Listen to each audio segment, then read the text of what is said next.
ಅಚ್ಚಾ ನಿಂಗೊಂದ್ question ಕೇಳ ಕೇಳೋ. ಒಂದ್ ಆನೆ ಇರುತ್ತೆ, ಆನೆ ಮುಂದೆ 12 ಬಾಳೆಹಣ್ಣು ಇರುತ್ತೆ. ಆ ಆನೆ 11 ಬಾಳೆಹಣ್ಣು ಮಾತ್ರ ತಿನ್ಬಿಟ್ಟು ಒಂದ್ ಹಂಗೆ ಬಿಟ್ಬಿಡುತ್ತೆ. ಯಾಕೆ ಹೇಳು? ಹಾಗಂದ್ರೆ ಆದ್ರೂ ಇಷ್ಟ, ಅದಕ್ಕೆ ಇಷ್ಟ ಇರಲ್ಲ. ಇಲ್ಲ ಒಂದ್ ಬಾಳೆಹಣ್ಣು ಪ್ಲಾಸ್ಟಿಕ್ ಆಗಿರುತ್ತೆ. ಇನ್ನೊಂದ್ ಕ್ವಶನ್ ಹೇಳ್ತೀನಿ ಕೇಳು. ಮತ್ತೆ ಒಂದ್ ಆನೆ ಇರುತ್ತೆ, ಆನೆ ಮುಂದೆ 12 ಬಾಳೆಹಣ್ಣು ಇರುತ್ತೆ. ಆದ್ರೆ ಈ ಸಲ ಆನೆ ಒಂದ್ ಬಾಳೆಹಣ್ಣು ತಿನ್ನಲ್ಲ. ಯಾಕೆ ಹೇಳು? ಯಾಕಂದ್ರೆ ಈ ಸಲ 12 ಪ್ಲಾಸ್ಟಿಕ್ ಇರುತ್ತೆ. ಇಲ್ಲ, ಈ ಸಲ ಆನೆ ಪ್ಲಾಸ್ಟಿಕ್ ಇರುತ್ತೆ. ಹೊಟ್ಟೆ ಎಷ್ಟು ಉರ್ಸ್ತಾವ್ರು. ಇನ್ನೊಂದ್ ಕ್ವಶನ್ ಹೇಳ್ತೀನಿ ಕೇಳು. ಹೇಳು. ಈ ಸಲ ಆನೆನೂ ರಿಯಲ್ ಇರುತ್ತೆ, 12 ಬಾಳೆಹಣ್ಣು ರಿಯಲ್ ಇರುತ್ತೆ. ಆದ್ರೂ ಆನೆ ಒಂದ್ ಬಾಳೆಹಣ್ಣು ತಿನ್ನಲ್ಲ. ಯಾಕೆ ಹೇಳು? ಯಾಕಂದ್ರೆ ಅದಕ್ಕೆ ಇಷ್ಟ ಇರಲ್ಲ. ಇಲ್ಲ ನಾನು ಹೇಳ. ಹೇಳು ಸಾಯಿ. ಯಾಕಂದ್ರೆ ಬಾಳೆಹಣ್ಣು ನನ್ ಮುಂದೆ ಇರುತ್ತೆ, ಆನೆ ಟಿವಿ ಒಳಗಡೆ ಇರುತ್ತೆ. ನನ್ನ ಮಕ್ಕಳು ಒಂದೊಂದಲ್ಲ ಇನ್ನೊಂದ್ ಹೇಳ್ತೀನಿ ಕೇಳು. ಹೇಳೋ.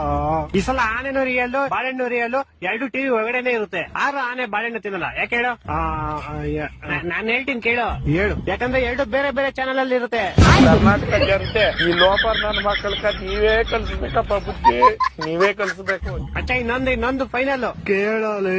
ಈ ಸಲ ಆನೆನೂ ರಿಯಲ್ ಇರುತ್ತೆ, ಬಾಳೆಹಣ್ಣು ರಿಯಲ್ ಇರುತ್ತೆ, 2 ಟಿವಿ ಒಳಗಡೆ ಇರುತ್ತೆ, 2 ಒಂದೇ ಚಾನಲ್ ಅಲ್ಲೂ ಇರುತ್ತೆ. ಆದ್ರೂ ಆನೆ ಬಾಳೆಹಣ್ಣು ತಿನ್ನಲ್ಲ. ಯಾಕೆ ಹೇಳು? ಈ ಸಲ ಟಿವಿ, ಬಾಳೆಹಣ್ಣು, ಆನೆ ಎಲ್ಲಾ ಪ್ಲಾಸ್ಟಿಕ್ ಇರುತ್ತೆ. ಇಲ್ಲ ಎಲ್ಲ ರಿಯಲ್ ಇರುತ್ತೆ, ಆದ್ರೂ ತಿನ್ನಲ್ಲ. ಯಾಕೆ ಹೇಳು? ಗೊತ್ತಿಲ್ಲ, ಹೇಳ್ಬಿಡಪ್ಪ ನೀನೇ. ಆಯ್ತು ಹೇಳ್ಬಿಡ್ಲಾ? ಹೇಳ್ ಸಾಯಿ. ಯಾಕಂದ್ರೆ ಈ ಸಲ ಟಿವಿ ಆಫ್ ಆಗಿರುತ್ತೆ. ಮಕ್ಕಳು 3 ಬಿಟ್ಟು ಇಟ್ಬಿಟ್ಟವ್ರಣ್ಣ. ಮಾನ ಮರ್ಯಾದೆ ಏನೂ ಇಲ್ಲ.